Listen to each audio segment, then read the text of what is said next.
नमस्कार, मैं student professor doctor अंतिमा आप सबका बहुत बहुत स्वागत करती हूँ आपके अपने चैनल डॉक्टर अंतिमा ऑफिशियल में। हम अभी आने वाली परीक्षाओं की तैयारी में ही व्यस्त हैं। इधर पीछे आयोग ने अपना काम कर दिया। जी हाँ, एक नया नोटिफिकेशन इस बीच में आया है हमारे पास टीजीटी पीजीटी को लेकर के। बहुत महत्वपूर्ण नोटिफिकेशन है।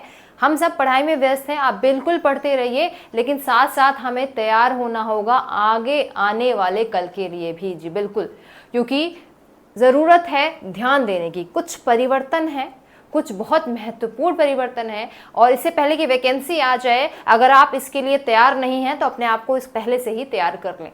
चलिए बात करते हैं हम सीधे नोटिफिकेशन पे। तो हमारे सामने यहाँ पे मैं आपको दो नोटिफिकेशन दिखा रही हूँ। एक तो ये प्रॉपर आपका एलटी ग्रेड का नोटिफिकेशन है। दूसरा जो नोटिफिकेशन है वो है आपके आयोग के साथ साथ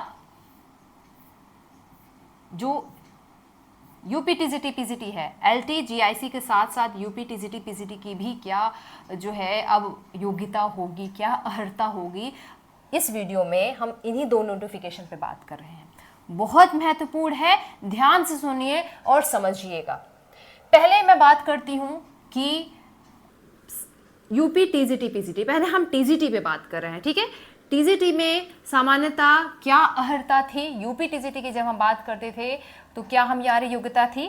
पहले तो आप बीए हो, ठीक है, बीए पास होनी चाहिए, बीए के साथ बीएड हो, ठीक है, दोनों इंपॉर्टेंट था, बीए हो, बीए के साथ बीएड हो। अब मैं बात कर रही हूं टीजीटी हिंदी अगर आपको देना है, ठीक है, अगर आप टीजीटी हिंदी दे रहे थे तो आपके पास क्या क्या योग्यता जो अभी तक थी उसमें थी। पहले तो आप बीए हिंदी तथा संस्कृत के साथ इंटरमीडिएट, अथवा यहाँ आपको दिख रहा होगा, एक मिनट में इसको और ज्यादा बोल्ड कर दे रही हूँ, अभी प्रॉपर है, विजिबल है, ठीक है, आप देखते हुए चल सकते हैं। इसको मैं एक्सप्लेन कर रही हूँ, ध्यान से सुनेंगे सभी। बीए हिंदी तथा संस्कृत के साथ इंटरमीडिएट अथवा समकक्ष परीक्षा एवं बीएड या अन्य समकक्ष डिग्री, एक ये पहला पॉइंट ये था। उसके साथ था अथवा बीए हिंदी एवं संस्कृत विषय के साथ समकक्ष परीक्षा एवं बीएड या अन्य समकक्ष डिग्री, ठीक है। ये दो पॉइंट थे। किसके लिए ये दो पॉइंट थे? अगर आप यूपी टीजीटी से के थ्रू अप्लाई करते हैं तो आपकी मिनिमम योग्यता ये थी। सामान्य भाषा में कहूं, अगर आप बीए हो, बीएड हो और साथ में बीए में हिंदी के साथ आपका संस्कृत है तो भी चलेगा, बीए में संस्कृत नहीं है तो इंटर में अगर संस्कृत है तो भी चलेगा। दोनों तरफ से रास्ते खुले हुए थे। जबकि एलटी का क्या है रोल, मैं बताऊं इससे पहले मैं इसके संशोधित नियमों पर आऊं, मैं बता दूं एलटी का क्या है। ये देखिए एलटी में क्या है, ये जो विद्यमान नियम है उस पर बात कर रहा है और एक जो प्रतिस्थापित किए गए हैं, ठीक है, जो अभी तक है और जिसकी आगे संभावना बन सकती है, दोनों के बारे में बात करते हैं। मैं बात आती हूं सीधे आपके संस्कृत पे, हिंदी पे, सॉरी, हाँ ये रहा आपका हिंदी, ठीक। ये जो है देखिए, भारत में किसी मान्यता प्राप्त विश्वविद्यालय से एक विषय के रूप में हिंदी के साथ स्नातक की उपाधि और एक विषय संस्कृत के साथ इंटरमीडिएट ये मानता है यहाँ पे, और उसके बाद दूसरा जो है साथ में आपका बीएड होना चाहिए। मतलब बीए हिंदी से, इंटर में संस्कृत और बीएड, ये जो थी पहले इसकी विद्यमान जो था अर्हता वो, और जब प्रतिस्थापित की गई तो उसमें कोई चेंजेस नहीं हुआ है, एज इट इज है कि किसी भी विश्वविद्यालय या मान्यता प्राप्त विश्वविद्यालय से जो है वो बीए और साथ में इंटरमीडिएट में संस्कृत और साथ साथ में बीएड, ठीक, यही जो अर्हता थी। तो एलटी ग्रेड में कोई चेंजेस नहीं हुए हैं, हिंदी के लिए मैं बता रही हूँ, ठीक, अभी तक कोई चेंजेस नहीं हुए हैं। अब मैं बात करती हूँ आपका यूपी टीजीटी, मतलब अशासकीय जो विद्यालय होते हैं उनके हवाले से कि क्या परिवर्तन हुआ है या हो सकता है।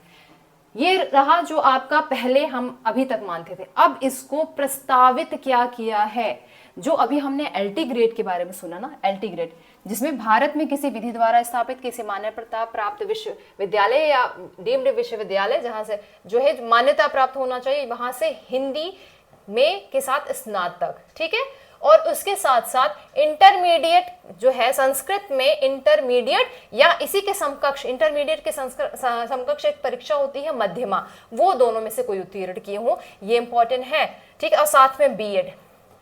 नुकसान क्या हुआ यहाँ पर? नुकसान ये हुआ है कि ये जो क्लॉज नंबर 2 था ना, जिसमें सुविधा मिलती थी कि बीए हिंदी एवं अगर बीए में ही आपका संस्कृत है तो भी आप इसमें अप्लाई कर सकते हो यूपीटीजीटी में, फिर आपको इंटर में जाके संस्कृत होने की जरूरत नहीं थी। ये जो क्लॉज है ना, इसको अब भविष्य में ये प्रस्तावित किया जा रहा है कि भविष्य में यूपीटीजीटी में भी ये खत्म कर दिया जाएगा और एलटी ग्रेड और यूपीटीजीटी की वैकेंसी की जो अर्हताएं हैं उनको एक समान बना दिया जाएगा। विडंबना क्या है मैं ये भी बताती हूँ, आप इसी भी नोटिफिकेशन में देख सकते हैं। ये है आपका हिंदी का नोटिफिकेशन, ये है आपका संस्कृत का नोटिफिकेशन। संस्कृत का नोटिफिकेशन देखिए क्या है, बीए संस्कृत सहित एलटी या बीटी या बीएड किसी की एक परीक्षा होनी चाहिए। मतलब यहां पर क्या दे रहा है, बीए में आपका संस्कृत होना चाहिए, ठीक है, और उसके साथ आपका जो बीएड होना चाहिए। That's it. चेंज होकर के भी क्या हो रहा है, यही चेंज होकर के जो प्रस्तावित है इसमें कोई परिवर्तन नहीं आया है। आपका संस्कृत से बीए होना चाहिए और बीएड होना चाहिए। अब देखिए, इंटर में यहाँ पे संस्कृत नहीं है, मतलब संस्कृत का टीचर होने के लिए इंटर में संस्कृत होना अनिवार्य नहीं है, लेकिन हिंदी का टीचर होने के लिए इंटर में संस्कृत होना अनिवार्य है। ये भी थोड़ी विडंबना है, लेकिन क्या ही कहा जाए, ये नियमावली जो है वो शुरू से चलती आ रही है, ठीक है। और चूंकि अब आयोग ने ये जो क्लॉज नंबर 2 है इसको भी अब खत्म करने को सोच लिया है, तो कहीं ना कहीं एक जो स्कोप रहता था, बहुत से बच्चे जो होते हैं नहीं किए होते हैं शुरुआत में इंटर। और उससे भी बड़ी एक और बात है जो और आपको कंफ्यूज भी कर सकती है, लेकिन ये सारी चीजें आप अभी से क्लियर करते हुए चलो, मैं क्यों कह रही हूँ, भविष्य में आप अभी कोई वैकेंसी आए इससे पहले आप इंटर कर लीजिए। एकल विषय से इंटर होता है, एकल विषय से बीए संस्कृत होता है, वो आप कर सकते हैं। कैसे, मैं अभी आगे बताऊंगी आपको। तो ये रहा आपका, मैंने दिखाया यूपी टीजीटी की जो होती है अर्हताएं। अब आप देख लें साथ में हिंदी यूपी पीजीटी की क्या अर्हता है, उसके भी हम एक बार शॉर्ट में देख लेते हैं, ठीक है। इंपॉर्टेंट है ये, सबसे ज्यादा जरूरी ये रहा आपका यूपी पीजीटी प्रवक्ता के लिए शैक्षिक अर्हता क्या जो है थी, विनियम अनुसार जो थी, हिंदी में एमए तथा संस्कृत के साथ बीए, ये अर्हता जो थी वो शुरू से चलती आ रही है। यहाँ पे इंटर की बाध्यता नहीं है, ठीक है। और ये सेम जो है यूपी जो जीआईसी है उसकी भी वैकेंसी में इन्होंने ये सेम जो अर्हता है कि या तो हिंदी में हो और साथ साथ हिंदी से पीजी हो, ठीक है, पोस्ट ग्रेजुएशन हिंदी से होना चाहिए, और यूजी में आपका एक विषय संस्कृत होना चाहिए, ठीक। और इसके साथ जो नई चीज जोड़ी है पीजीटी के लिए वो आपका बीएड जोड़ दिया है, जो कि अब तक पहले हम जब यूपी पीजीटी अशासकीय जो महाविद्यालय है, अशासकीय जो विद्यालय है उसके यूपी टीजीटी में बीएड अनिवार्य नहीं था, लेकिन अब जो हो गया है कि प्रस्तावित हो गया है कि वहां के लिए भी बीएड अनिवार्य होना होगा।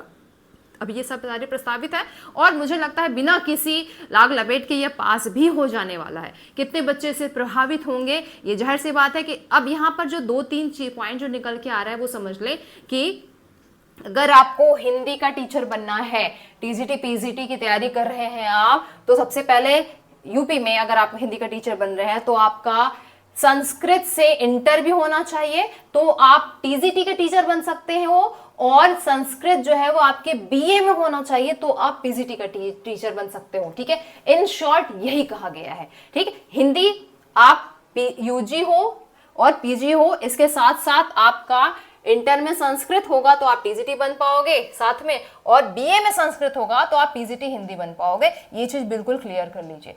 तो अभी से हम कैसे तैयारी करें, अभी सारी वैकेंसी आने वाली है बहुत सब, उसके पहले ही हम थोड़ा अपना होमवर्क कर लें ताकि हम बहुत ज्यादा पीछे ना हो। तो एकल विषय से आप जब ये जो परीक्षाएं होती है ना, इंटर की परीक्षाएं जब होने वाली होती है, फर्स्ट ईयर की परीक्षाएं हो, उसके पहले ही आप एकल विषय संस्कृत से एनरोलमेंट करवा सकते हैं। कोई भी पास का जो है जीआईसी स्कूल हो, आप वहाँ पे जाइए। इसकी सुविधा सरकार देती है, इसकी सुविधा हमारी एजुकेशन प्रणाली अभी भी देती है। साथ साथ में आप एकल विषय संस्कृत से बीए भी कर सकते हैं और केवल 2 साल में होता है, यूपीआरटीओयू से होता है। इसके फॉर्म जो है वो अभी कुछ दिन में ही आ जाएंगे और भरने भी शुरू भी हो रहा है।